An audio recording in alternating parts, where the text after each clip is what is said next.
وحاولنا أن نعود، ولكن أهنا المنتخب الفرنسي. قلت ذلك قبل المباراة أنه منتخب كبير، وبأشياء قليلة كان بإمكانهم الفوز، وأنا سعيد خاصة رغم الإصابات ورغم التعب حافظنا على أن السقف وقدم اللاعبون أفضل ما لديهم، وأدخلنا لهم الشك وهو أمر رائع.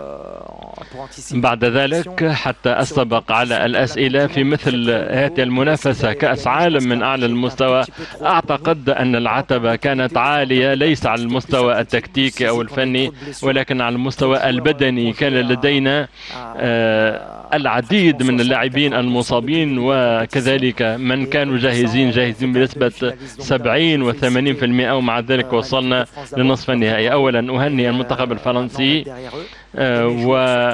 وأهني خاصة لاعبية لهذه الروح وهذه الصورة التي قدموها لمنتخبنا الوطني في العالم. أعتقد أن ذلك يضاهي الفوز بكأس العالم.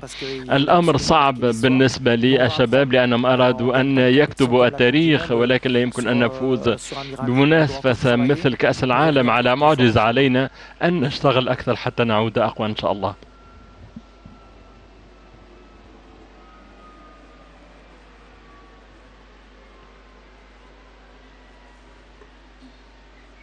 Hi, I'm Marlon from NRK.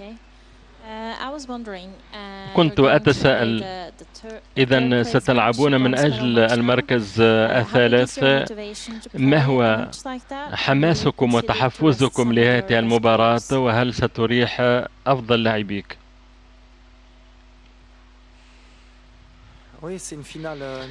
فعلا هو نهائي صغير، سيكون أمرا صعبا على المستوى الذهني. لدينا العديد من المصابين، سننهي بكل الاحتياطيين، ونريد الفوز بهذه المباراة. سنفعل كل شيء، ولكن سأعطي كذلك مزيد من وقت اللعب لمن لم يحظوا بالمشاركة في كأس العالم لأنهم استحقوا ذلك، كانوا رائعين مع المجموعة. سأحاول أن أقدم تشكيلة ممزوجة حتى نقدم أداء جيدا. علينا أن نأخذ قسطا من الراحة ونتدارك، ومن الصعب التدارك بعد الهزيمة. علينا أن نتحسن ذهنيا، وسنرى يوم السبت من سيمكن من تشريف العلم المغربي للبحث عن المركز الثالث.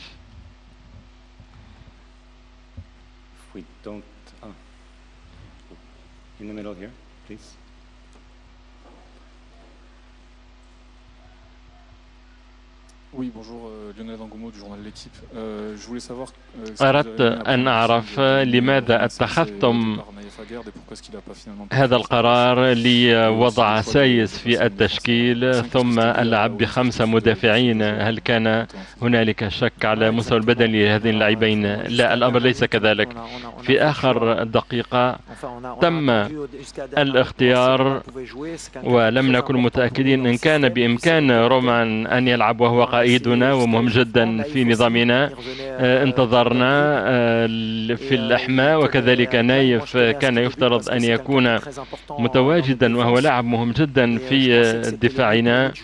وأعتقد أنه كان من الأجدر أن نلعب ب3 في الوسط مع ظهيرين حتى ندخل الشكل مبابي وديمبلي، وكذلك حتى نضطرهم إلى الدفاع. تدربنا يومين على هذا النظام، وبعد خروج رومان عدنا إلى 4 مدافعين، وكان لدينا ربما مراجع أفضل،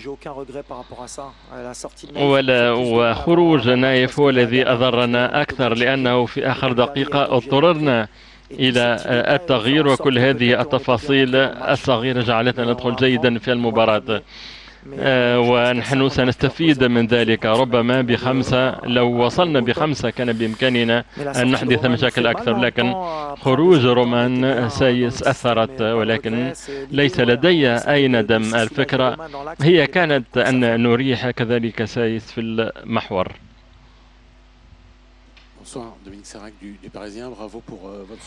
تهنئة لمسيرتكم.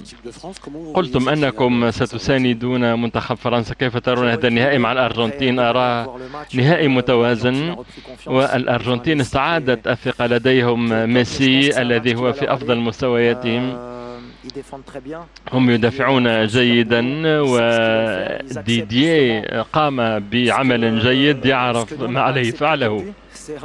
ما لم نقبله اليوم وهي استعادة الكرة، وخسرنا العديد من الكرات، والمنتخب الفرنسي لديه خبرة في ذلك.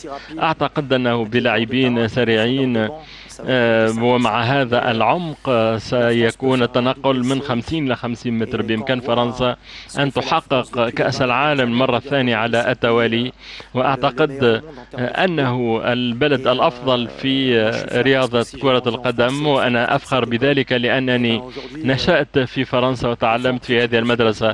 في بعض الأحيان ننتقد المدربين الفرنسيين والكرة الفرنسية، ولكن هم الأفضل والمنتخب الفرنسي هو الأفضل. وبالنسبة لي النهائي هي 50% 50%.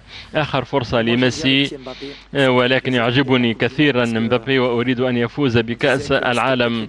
ربما سيكون بيليه الجديد وسيقترب مما أنجزه اللاعب بيليه. لا يجب أن نضع عليه ضغوط كثيرا حتى يكون متحررا، ونريد أن يفوز حتى نقول أننا خسرنا ضد بطل العالم.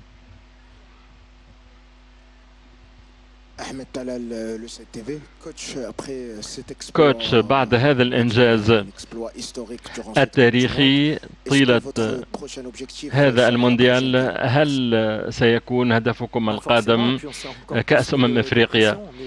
فعلا ذلك سيضع ضغطا إضافيا بعد بلوغ هذا المستوى. نحن مضطرون أن لا نختفي.